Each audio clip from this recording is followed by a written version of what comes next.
My name is Major Eli Corey. In a moment, we're going to show you a video of our officer-involved shooting that happened last month in the McLean district. The video is about 14 minutes because there's some information that the officers collected prior to going into the house that is essential for you all to see the context of the video. Following that, Chief Davis will come out and take some questions.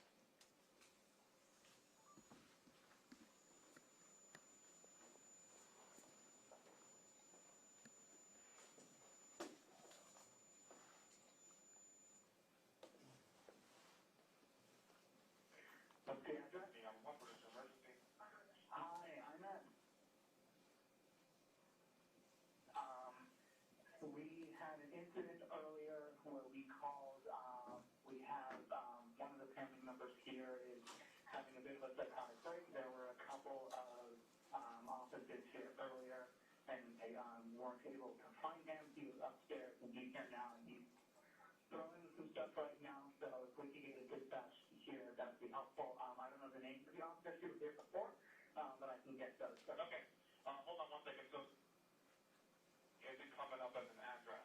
I'm sure. I have the number wrong. Give me 1 second. Yeah. What's the number? No, excuse me. You're fine. So, is this a single family home? Okay, and what is your name? My name is, you probably got a call earlier from, or a.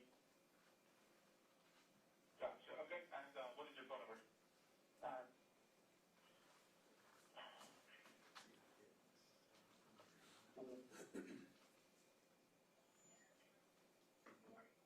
Gotcha. Okay, and is he inside the home right now? He is inside the home right now. He did throw some things and chatted them. We are outside the home currently. Are you related to this person? I'm not. I am dating her twin brother. Twin sister, excuse me. Okay, hold on 1 second. Let me don't disconnect. I'm going to get a call started on this. I have to just make sure I found the previous event from this call as well. Sure.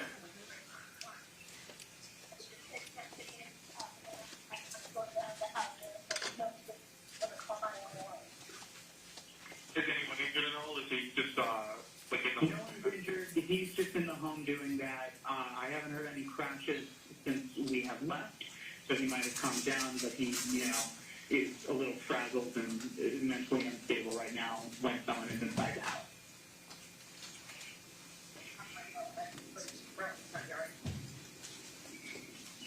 Gotcha. All right. Well, I have the call started right now, so hold on 1 second. My apologies. All right. No, you're fine. Okay. Do you know his name? His name, yes. His name is. I'm sorry. Yeah, correct. Gotcha. Yes, I did. Okay. Yeah, if you want, we have the father's number, the mother's number as well. I believe the mother's number was given to the former cops who were here. Gotcha. Okay, and do you know his date of birth? Yeah.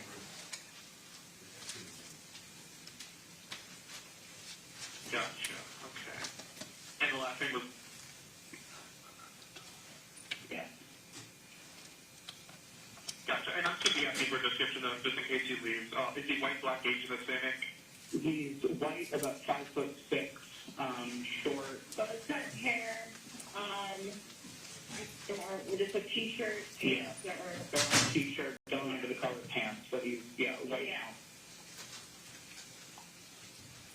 Black shirt. We're standing in the front yard right now, and he hasn't come out through the front door since we have been here. Okay.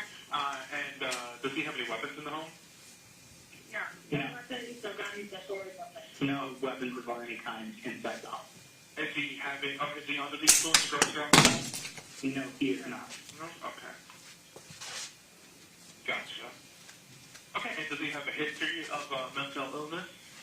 He struggled with mental health, but he's never had a breakdown like this, as a therapist, and but he's never ever had like a breakdown. He's always just had some anxiety, depression, like we've been working on, but this has never ever happened before. Is he diagnosed with anything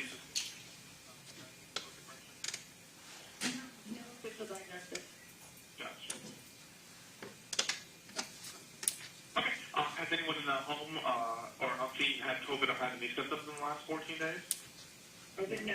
No? Okay. And has anyone been in isolation or quarantine for COVID exposure? No. All right. If anything changes, just call back and let us know, but we have them on the way to you right now. Okay, excellent. Do you have any CA? No, I don't, but they're already on their way, so they should be there. Okay, all right. Thank you very much. You're welcome. Bye. At approximately 7:11 p.m. on July 7th, officers from the McLean District Station responded to a home in the 6900 block of Arbor Lane in McLean. A family friend called with concerns for the safety of 26-year-old Jasper Aaron Lynch. A co-responder team comprised of an officer assigned to our crisis intervention team and a clinician from the Sharon Bolivar Center for Community Health responded to the home. The co-responder team arrived around 7:26 p.m. and discovered Lynch was not home. The team continued to check the neighborhood for a period of time, but were unable to find Lynch. At 8:34 p.m., a second call for service was placed by a family friend after Lynch returned home. 3 crisis intervention trained officers arrived at the home and spoke to a family member outside before making contact with Lynch.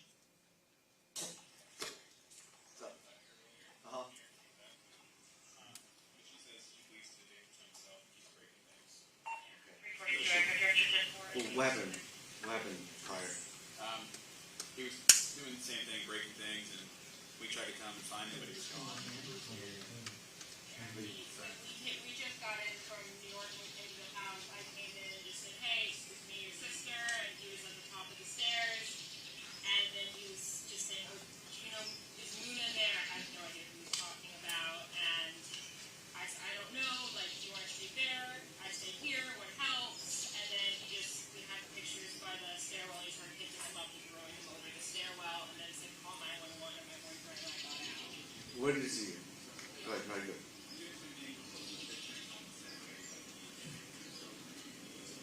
Yeah. I don't know if we have to talk to them if we're not able to. Yeah, It's kind of hard for us to act on that. Yeah, so we don't know his history. Could you, how old is he? 26. Okay.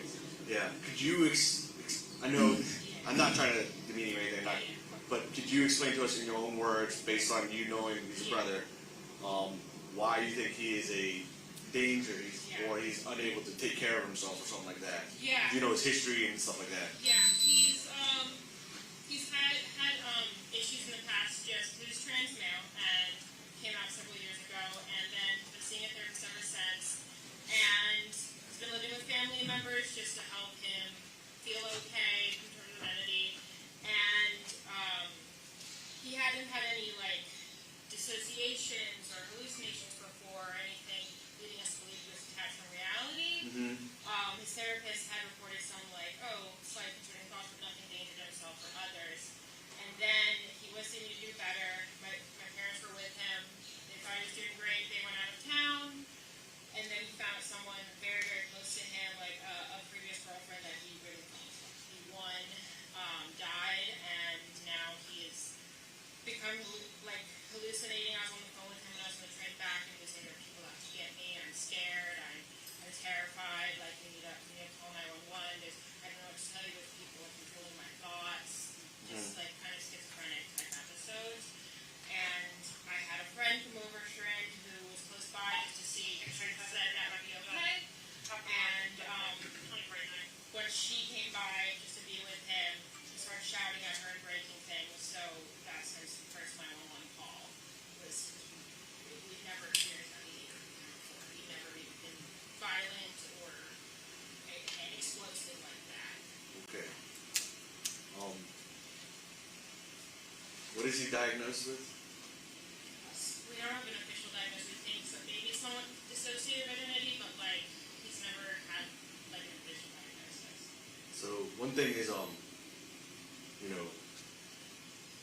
we're not like, we'll help as much as we can, but we're kind of like, not the last resort, but we're like, if it's gotten to the point where he's going to harm himself immediately. So and one thing is, if what we can do is we can take him into custody and get him evaluated. Legal, like criminal. And then we get him evaluated, and it's up to the clinician if they want to keep it. Just be aware that it's like kind of a bridge you can't cross back because some people don't like the police, or No, and I we get have that. and we have policies where, you know, if we take someone in custody, we have to search them, cuff Yeah. them, put them in the cruiser. Yeah. Do you know if he'll talk to someone voluntarily? I think since he's really not seems attached to reality right now, like he might talk, but it might not make sense. Okay. I mean, and that's if he talks to them and the clinician determines that based on their experience that, hey, I don't think they can take care of themselves, then that's something else. Yeah. Then they can commit them and stuff. Yeah. We just have to have like harm, self or others. He's been breaking with really. Did he injure himself? Maybe in the process, but he also, when he was in there, he said, Does he eat? Is he he hasn't drinking? really been eating or drinking. My parents checked because he uses a credit card to buy any food since they Oh, last is that like over a week ago. her? That's my boyfriend. Okay. So he hasn't been eating, he hasn't been sleeping apparently. Okay. And yeah, and when he was in there and started to smash picture frames, he's like, call 911. Yes. I don't. I know it's like a last resort, but No, but yeah. we have to be able to, like, for us to Yeah. take him to a clinic. It has to be pretty bad. Like, it has to be the point where we have to get involved. Like, Yeah, I understand. I understand. Yeah, We yeah, have yeah. to pursue a route where you go to a magistrate and testify that he's a danger to himself, because based on what you're saying, it may be hard for us to get that from what he's saying, but we'll cross that bridge when we get, we'll try and make contact. I'll talk with them. And Okay. him or her, was it? It's him, yeah. Okay. he's- Well, I'll talk with him and Yeah, that's like that. I'll see if he even just wants to go voluntarily. Okay. Because I think if they think they Yeah. have an issue and they want to help themselves, that's probably the best issue, Yeah, rather he than did us forcing say us. call 911, so Okay. that gives me a little bit of hope. Where is he? He went upstairs, so you see that back window up there. So that, Can you go to the front? yeah, so you can go to the front and next door is your well to your left.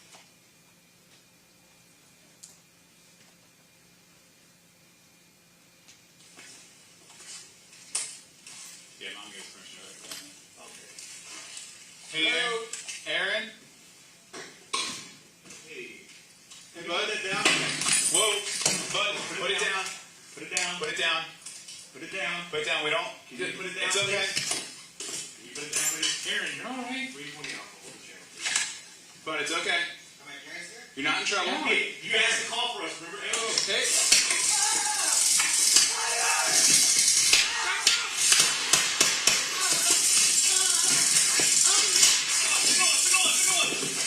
I got you. Okay, I'll get the tack kit. 325 Charlie, shots fired. Start a supervisor's rescue immediately. The officers found Lynch inside the home, holding a bottle and a large decorative wooden tribal mask. The officers attempted to de-escalate the situation with verbal commands inside the foyer. Hey, bud. Put it down. Whoa, bud, put it down. Put it down. Put it down. Put it down. Put it down. We don't. Put it down. It's okay. Can you put it down, please? Aaron, you're all right. 320 alcohol, check, please. But it's okay. You're not in trouble. Lynch threw the mask at an officer and began to swing the bottle in a striking motion.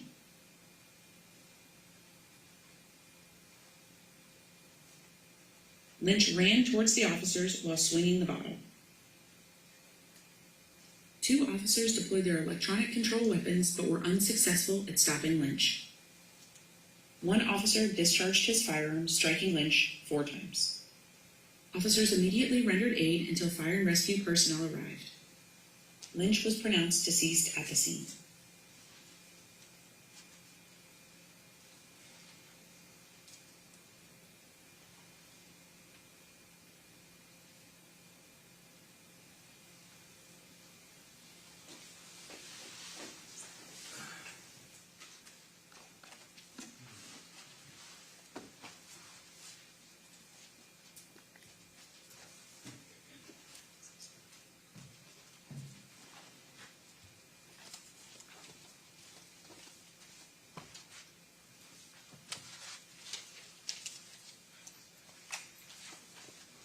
Do you want your mic?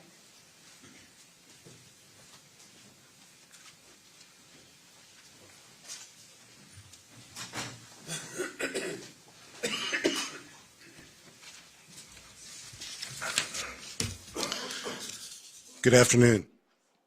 Police officers here and across our country use force in response to resistance and in response to aggression.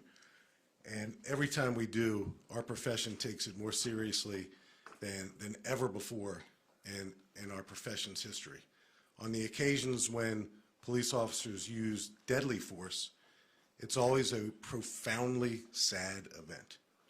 And this event is no different. A life no longer exists.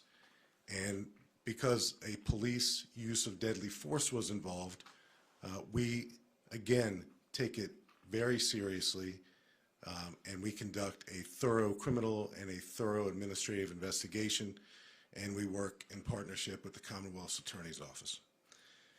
The release of this body-worn camera footage is consistent with our transparency and our body-worn camera release policy, which has been in effect just less than a year now.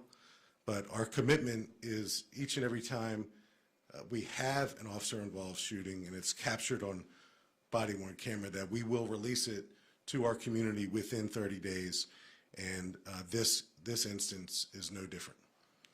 We, so far in 2022, have responded to 6,700 calls for service for persons in mental or behavioral health crisis. And that 6,700 number breaks down to about 33 calls for service a day across Fairfax County. We use force less than 1% of the time. So I'll put that in perspective again. 6,700 responses to behavioral and mental health calls for service year to date. Less than 1% of the time we're using force. Our county's commitment, and this goes beyond the police department, our county's commitment to adopt, and we have adopted, a co-responder philosophy, that's underway. We're in phase 1. We move out of phase 1 and go into phase 2 in just a few days, August the 8th to be exact. So as we move into the different phases of our co-responder program, more and more clinicians will be available to respond to these types of calls for service with our police officers. And I think you all know, and I think it was included in the video, that a clinician did respond out with our police officers on the very first call for service to this home.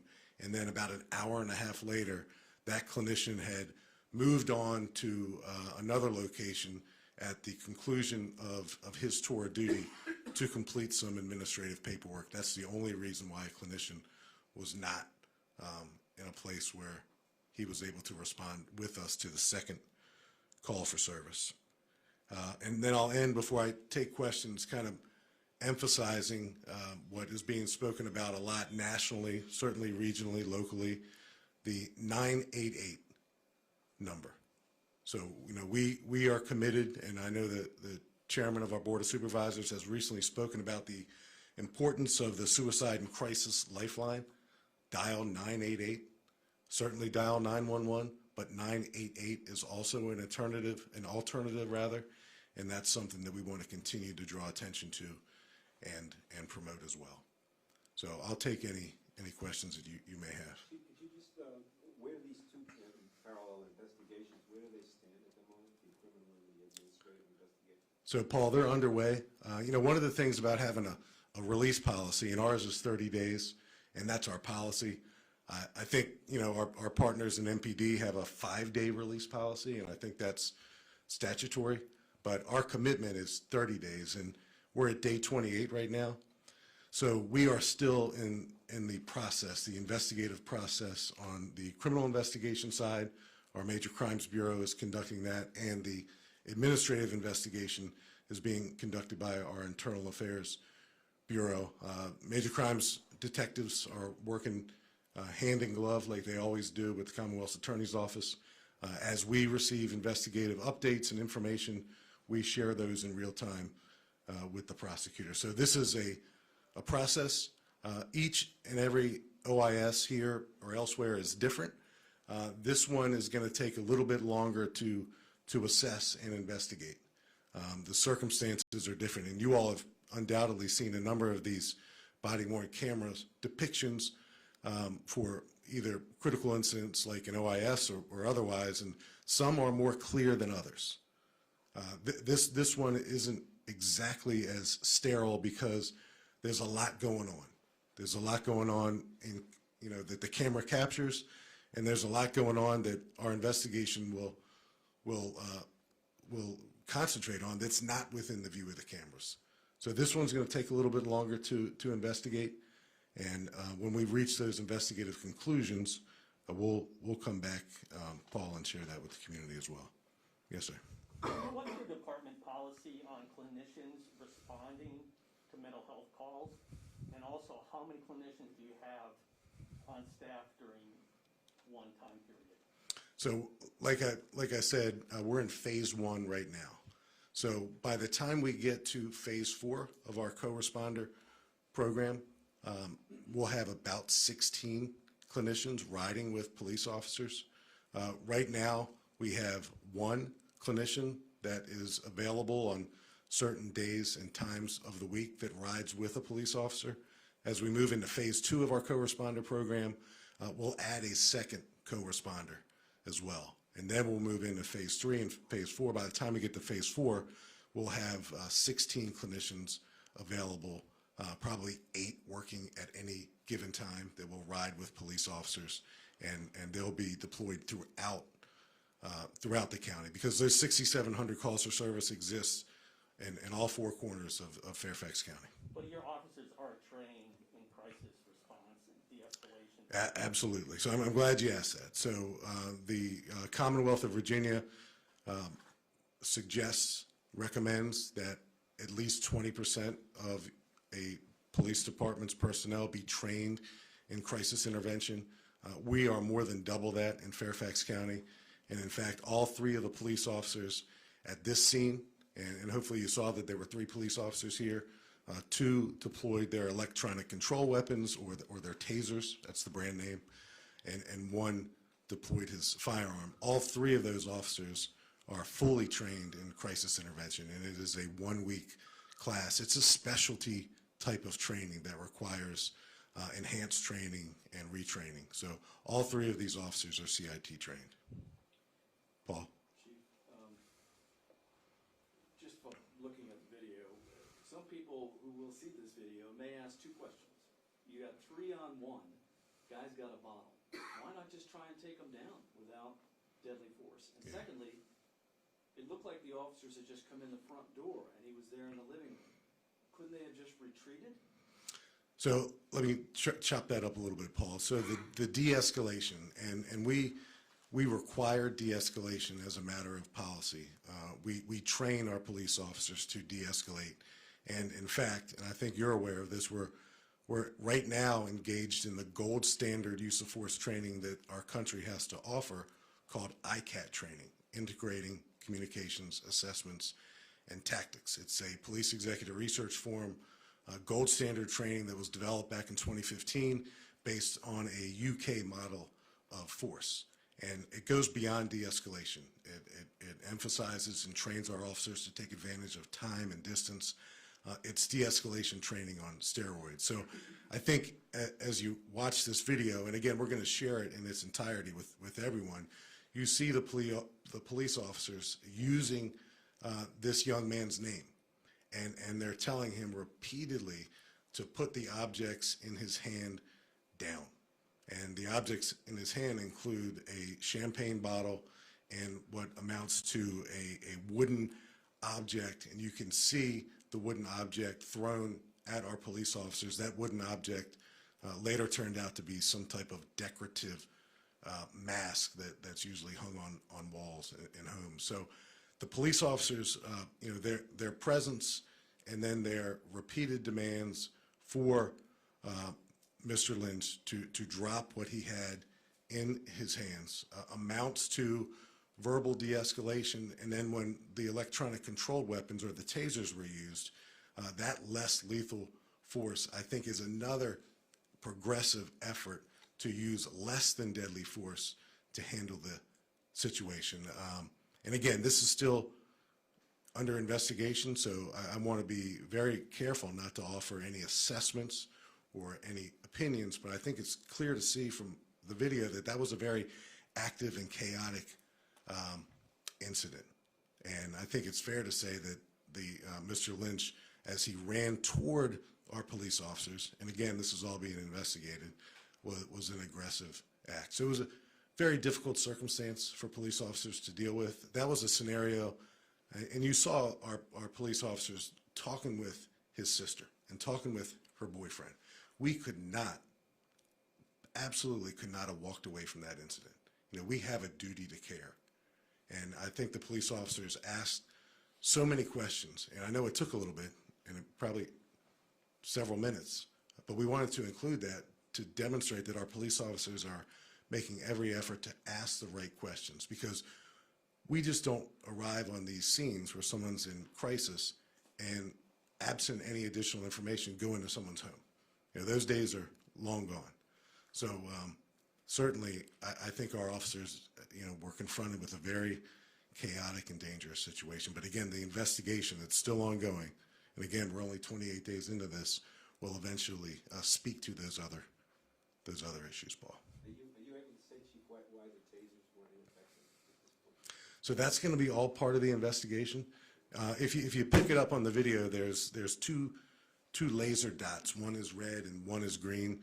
The colors really don't mean anything. That gives the police officers who are handling the electronic control weapon an idea of where their taser will hit. You saw that the person involved in this incident wasn't exactly standing still. I don't know how many feet away our officers were when they deployed their taser, but I think it's safe to say that they were several feet away, and both taser prongs, if prongs is the right word, have to both hit in order for it to take effect. And again, our investigation will reveal if in fact those tasers hit, if in fact they took effect, and if they didn't, why not? So I don't have that information at this moment. Does your initial investigation show that the officer who did shoot the individual made a mistake of grabbing the wrong equipment, wanting to grab the taser and made a mistake? Or can you comment on that? So there is no preliminary investigative information that I'm aware of that suggests that that is the case. I certainly understand the question. That's certainly something that we investigate, but we have no preliminary investigative information that that's the case. Chief, to be clear, at what point did the officer shoot the man? Was it after throwing the second item or as he was approaching the officers? So the first item I think we can all agree upon, again, and I don't want to conduct an investigation at this lectern, but I think it's fair to say that the first item that was thrown was the wooden object that I described. It later turned out to be some type of decorative mask that hangs on the wall. And then I think the second item that was in both of his hands, first in one hand and then grasped by its handle, was a champagne type bottle. And we are in possession of both of those objects. So he initially had one in one hand and one in the other, threw the wooden object, and I think you can see it, I can see it, and then he transitioned to possessing the second object, which was that bottle that he turned upside down, and he held that bottle with two hands when he made his way toward the officers. And that's when he shot. So the discharge of firearm was at that second point where he was advancing toward the officers, correct? And do you think if the clinician had shown up the second time that the situation would turn out differently? I don't know. I think what the police officers were doing, the second call for service that resulted in the deadly use of force, they were asking questions that would be typical of a clinician to explore as well. We want to get to the point where we have more clinicians, and there's commitment from the chairman all the way through the entire board of supervisors and the county executive to make that happen. So we're in the process of making that happen. So we're in phase 1 again of co-responder, about to move into phase 2 on August the 8th. And by the time we get to phase 4, we should have clinicians available throughout our 409 square miles. And the goal then would be to hear these types of calls for service. Now, sometimes you'll get a mental or behavioral health crisis call for service, and it's not dispatched as a mental or behavioral health call for service. It could be dispatched as a trespassing, it could be dispatched as a domestic violence incident, it could be dispatched as a disorderly conduct. But those incidents, and our 911 call takers are really training up on this right now, and our dispatchers, when we can kind of intuitively figure out that there's a mental health or behavioral crisis happening, then with the benefit of additional clinicians on the road with our cops, be able to send those pairs to those particular scenes. It's not a silver bullet, and I really, once we get into this, I think it's our responsibility, both law enforcement and even local media, to manage expectations. It will certainly result in many more better outcomes for people in crisis. Is it going to perpetually eliminate use of force? Probably not. But again, when you look at use of force and mental health crisis, the 6,700 calls for service that we've responded to this year, we've only used any level of force less than 1% of the time. Do you have a message to the family and the victim on how thorough your investigation is going to be? Yeah, we've interacted with the family, and again, they're represented by an attorney, so we've interacted with the family on more than one occasion. The family has been afforded an opportunity, and they took advantage of it to watch this video. We certainly don't want them to see it for the first time on the news, just like we don't want our police officers to see it for the first time on the news. So we take due care to do that with the families. Chief, have you guys released the name of the officer who fired the shots, and also can you tell us what his status, job status? So we have released the officer's name, and he's on an administrative status while the investigation is ongoing. What's that mean, administrative status? He's not assigned to patrol or other public contact positions. That's consistent with the policies of most police departments across the country. Chief, if there was a clinician there, how would that look?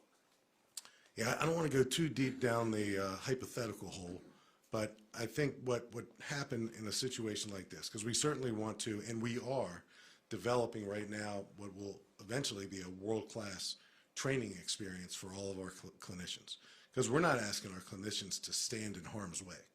We don't want them to stand in harm's way, but we want them to be an additional asset to work in partnership with our police officers. And again, these 3 cops are all CIT trained, but our clinicians' training and experience would obviously be at a much higher level. So in the event that it's safe to communicate and safe to negotiate, that clinician would be there to help us do just that. Since this police-involved shooting, we've had a couple incidents that I think have been covered by the local media. One was a man who ultimately committed suicide on the Fairfax Parkway, and we had a clinician on the phone with him, speaking with him for several minutes before he made a decision to take his life. And we had another incident where a suicidal man armed with a knife was on the GW Parkway, and we stopped traffic in both directions. It was a big to-do. It was in the middle of the morning, and one of our CIT-trained police officers negotiated with him for several minutes, and he eventually came out and was safely taken into custody. And then just the other night, we had a barricaded man in a absolutely state of crisis on a 5th-story apartment, and he was in crisis for several hours, and we negotiated with him. We had psychiatrists and peer support and clinicians on the scene, and he eventually safely gave up. So the number of times that we successfully negotiate with people in crisis is astronomically high, and we're committed to even being better than that.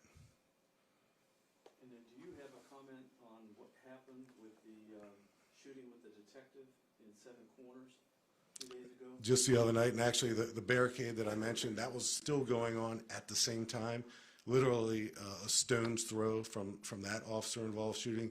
That's underway. The only thing that I can share is what I shared on that night. We had undercover narcotic detectives in the area conducting a drug investigation. They developed probable cause to arrest 2 adult males who were inside of a car, and when they made steps to effect that arrest, the driver took off, and he drove very erratically for a short distance, and then when the police officers made immediate efforts to apprehend him, that's when one of our officers discharged his firearm and non-fatally struck the driver in the arm. That's under investigation. I don't have anything to add to it right now, but that will receive the same level of investigative attention and scrutiny as the one that we're talking about today. I can't imagine undercover officers are wearing body cams. No, they were not. Our undercover officers, consistent with undercover officers regionally and nationally, work in a covert capacity routinely, and they work with confidential informants, and they work in undercover capacities where they're introduced to suspects and perpetrators. So the presence of a body-worn camera for an undercover operation would be counterintuitive. So no, he was not wearing a body camera. Chief, can you say whether or not police did search the vehicle and they found drugs or a gun in that vehicle? The other night, I'm sorry, I thought you were talking. Excuse me, the Seven Corners incident. No gun was recovered. But again, that investigation is underway. Did you have one, or you just? Yeah, no, going back to the McLean incident, is there, what was the family's reaction when they saw the video? You said you showed it to them, and then follow up on another question that was asked. The one officer who fired the shots is on administrative duty. What about the two officers who used their tasers? So to get back to the family, we really have to respect the family's privacy. So I am not going to offer an assessment about how the family feels or doesn't feel. They're going through a lot right now. So I'm not going to characterize anything about the family other than to say that it's a very sad time for them, and I get that. So the duty status of the two officers who used their less lethal tools, as I'm looking over here, I'll get back to you on that. I know the officer who discharged his firearm remains in an administrative status. What is his name, and how long has he been on the job? That's been released. We released that we have another policy. We released that within 10 days, so we can get that to you right afterwards. I just want to know how long he's been on the job, unless that was something that was. I think it's all part of the release. Yep. Yes, sir. And then just following up, the last time we were here with the Springfield shooting, you mentioned, I think at that time there were 6 officer-involved shootings this year. That's compared to 1 last year. Since then, Yeah. the 7th with the officer, the undercover officer. What can you say, as these continue to happen in this county? Well, I think what I said at the Springfield officer-involved shooting, that was our 3rd of the year, and now we've since had our 4th and our 5th. And I'm glad you asked that question, because for a jurisdiction that has a population of 1.2, 1.3 million people, over the last decade, we have averaged 1.5 officer-involved shootings a year for the last decade. Now, if you go back to the first decade of this century, the numbers were higher. And they fluctuate a bit year by year. But the fact that we have 5 officer-involved shootings year to date is unusual. As I look at patterns and trends, and it's our responsibility to do that. Every time there's something like where we are now, we have 5. We had 1 all last year. Now we have 5 year to date. So we take a critical look at each and every one of them. But holistically, I can say that the majority of the folks who are involved, again, sadly, and there's no blaming or shaming going on here, but sadly, there's a strong degree of mental health and behavioral crisis. And again, that speaks to what are we going to do about it. The co-responder model is important. Just to drive that point home, I think you said you're averaging 33 calls for service on mental health issues every day? Every day, Paul. Every day. So 6,700 year to date, 33 a day. And that is more than twice the number of behavioral and mental health calls for service that we responded to just a couple years ago. We're at a unique time. Yes, sir.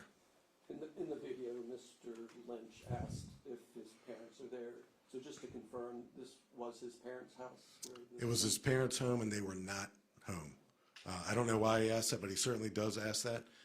His parents were not at home. In fact, again, I want to respect the privacy of the parents and the integrity of the investigation that's still early and ongoing.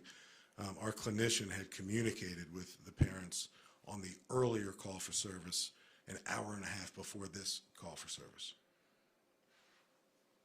More questions? Yes, ma'am, you have one? Yes, sir.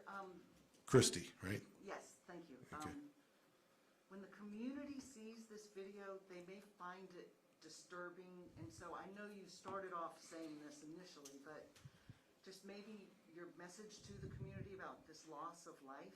Yeah. Well, I started off with that message because it's the most important message. So if it's helpful to say it again, I certainly will.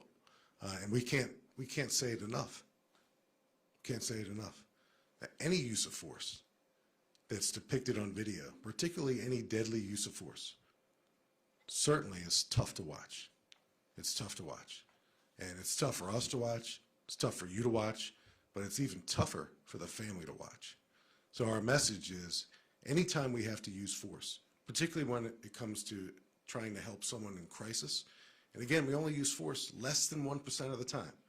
And I hope to see that in someone's reporting. Less than 1% of the time we use force. When we use deadly force, it is and should be subject to great scrutiny and a thorough investigation. And I and we are committed to being transparent. Again, this presser, it's a policy now. Wasn't even a policy a year ago, it's a policy now. And as we reach a conclusion of this investigative process, we'll be back standing before our community to offer that assessment as well. Thank you all.